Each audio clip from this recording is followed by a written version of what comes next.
اندازہ لگائیے ایسا جذبہ تاریخ میں کسی قوم میں پیش کیا جا سکتا ہے، دکھایا جا سکتا ہے کہ اپنے رہنما، اپنے پیغمبر، اپنے رہبر، اپنے ماں اور ملجا سے اتنی محبت ہو کہ دودھ پیتے بچے کو بھی قربان کرنے پر آمادہ ہو؟ ایسا جذبہ تاریخ اسلام کے علاوہ ہمیں کہیں نظر نہیں آتا۔ مگر آج ہماری کیفیت کیا ہے؟ اگر میں صحابہ کے قسم کے واقعات بتاؤں تو متعدد واقعات ہیں۔ حضرت ابو عبیدہ ابن جراح کا واقعہ سنایا جائے تو وقت کافی طویل ہو جائے گا، جنہوں نے حضور کی محبت میں اپنے باپ کو اپنے ہاتھوں سے قتل کیا تھا۔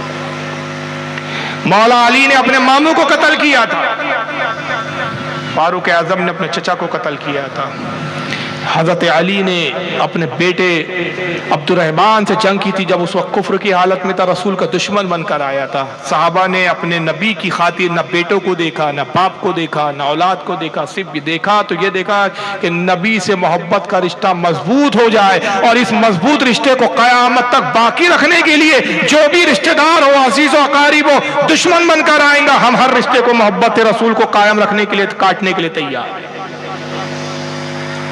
لیکن آج ہماری حالت یہ ہے کہ ہم نبی پر جان کیا دیں گے، ہم تو نبی کی بات نہیں ماننے کے تیار ہیں۔ صحابہ کرام جب جان دینے پہ آمادہ رہتے تو باتیں کیسی مانی ہوں گی؟ عبداللہ ابن مسعود کا واقعہ میں نے پڑھا تھا، حیران ہو گیا تھا کہ یہ جمعے کے دن مسجد نبوی کے لیے کی طرف آتے، جمعے کا دن ہے، آقا خطبہ دینے کے لیے کھڑے ہوئے، دیر ہو گئی، تاخیر ہو گئی غسل وغیرہ کرنے میں، کام سے فارغ ہونے میں، تیزی کے ساتھ آ رہے تھے کہ کہیں حضور کا خطبہ نہ چھوٹ جائے۔ جب آ رہے تھے تو ایک صحابی مسجد کے اندر کسی حاجت کے تحت کھڑے، اور خطبے کا احترام بہت ہوتا ہے، خطبے میں کھڑے ہونا، لوگوں کو پھلانا، یہ سب جائز نہیں ہے، گفتگو کرنا، بات کرنا۔ اللہ کے نبی نے فرمایا کہ جب خطیب جمعے کا خطبہ دے تو کوئی کسی کو پھلانگ کرنا ہے، جہاں جگہ ملے وہیں بیٹھ جائے، کوئی کسی سے کلام نہ کرے، کسی سے گفتگو نہ کرے۔ کسی نے اگر خطبے میں گفتگو کی، بات چیت کی، لوگوں کو پھلانگا، پھلانگ کر آگے آیا، جگہ الگ سے تبدیل کی، آقا فرماتے کہ جو جمعے میں خطبے میں کرتا اس نے جمعے کے ثواب کو گوا دیا، اس نے اپنے جمعے کو ضائع اور برباد کر دیا۔ جمعے کے خطبے کی بڑی اہمیت ہے۔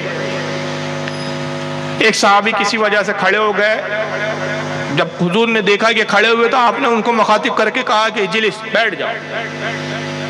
سرکار نے زور سے کہا اجلس، آواز اتنے زور سے باہر تک آئی کہ حضرت عبداللہ ابن مسعود مسجد کے باہر تھے، سڑک پر تھے، وہ آواز عبداللہ ابن مسعود کے کانوں میں پہنچی، وہ وہیں بیٹھ گئے۔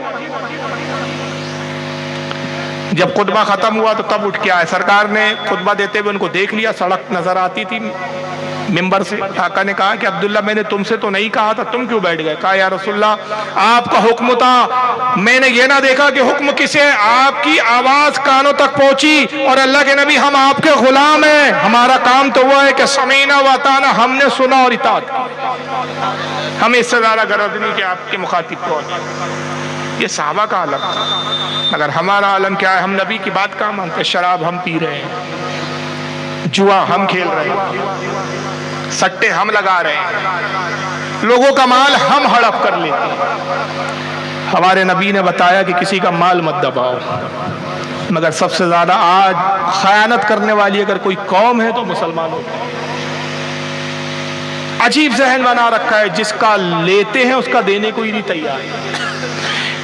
کسی نے کہا کہ جب مانگنے آتا ہے تو فقیروں کی طرح مانگتا ہے، بھکاریوں کی طرح مانگتا ہے، گڑگڑا کے مانگتا ہے، جس تاریخ کو بولو اس تاریخ کو آ کر مانگتا ہے۔ جب ایک بار لیتا ہے تو پھر ایسا دبا کے بیٹھتا ہے کہ جس کا مال لیا تھا وہ بیچارہ تاریخیں مانگتا ہے، اور یہ جج بن کے اس کو تاریخیں دیتا رہتا ہے۔ اعلیٰ حضرت فاضل بریلوی نے فتح رضویہ شریف میں ایک حدیث لکھی ہے کہ اگر کسی نے کسی مومن کے 3 پیسے دبائے، کتنے پیسے؟ 3 پیسے، اب تو 3 پیسے چلتے بھی نہیں ہیں، قیامت کے دن جس کا مال دبایا تھا، جس کے 3 پیسے غصب کیے تھے، اس کی 70 مقبول نمازیں اس کے نام اعمال سے لے کر اسے دے دی جائیں گی جس کے 3 پیسے دبائے تھے۔ کون سی نماز لی جائیں گی؟ مقبول، جو قبول ہوئی۔ ہم نمازیں تو پڑھ رہے ہیں لیکن پتہ نہیں کون سی قبول ہو رہی ہے کون سی نہیں ہو رہی۔ جو قبول ہوئی 3 پیسوں کے بعد 70۔ اب کسی نے اگر کسی کا 1 لاکھ روپے دبا لیا تو سوچو